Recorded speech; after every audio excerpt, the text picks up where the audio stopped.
ભરૂચ ખાતે હરિપ્રબોધમ પરિવાર દ્વારા દેશની લોકશાહીનો તહેવાર એટલે કે ચૂંટણી, જેમાં મતદાતાઓ વધુમાં વધુ વોટ કરે તે માટે લોકોમાં જાગૃતિ લાવવા માટે મતદાન જાગૃતિ અભિયાન યોજવામાં આવ્યું હતું. આ અભિયાનના સંદર્ભમાં ભરૂચના જાડેશ્વર ચોકડી, જાડેશ્વર બસ ડેપો, તુલસીધામ ચોકડી, કસક ફુવારા, પાંચબત્તી, શક્તિનાથ સર્કલ, માતરિયા તળાવ અને કલેક્ટર કચેરી જેવા વિવિધ 25 વિસ્તારોમાં હરિપ્રબોધમ પરિવારના ભક્તો દ્વારા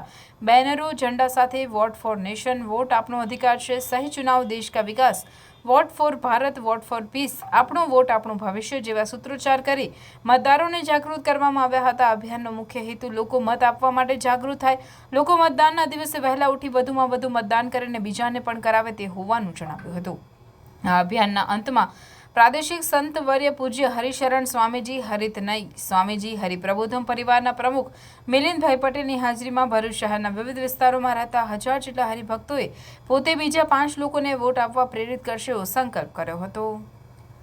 ચૈત્ર વદ પાંચમ સોમવારે સવારે ભરૂચના ભાગકોટ વિસ્તારમાં આવેલ શ્રી અભિમુક્તેશ્વર મહાદેવ મંદિર ખાતે પાટોત્સવ નિમિત્તે અભિષેકાત્મક લઘુ રુદ્રનું આયોજન કરવામાં આવ્યું હતું, જેમાં આચાર્ય અજયભાઈ મહારાજ તથા રિદ્ધેશભાઈ મહારાજ, જયેન્દ્ર મહારાજ, હિરેનભાઈ મહારાજ તથા અન્ય ભૂદેવો, યજમાનશ્રી તથા અન્ય ભક્તોએ હાજર રહી પૂજા, દર્શન તથા આરતીનો લાભ લઈ ધન્યતા અનુભવી હતી.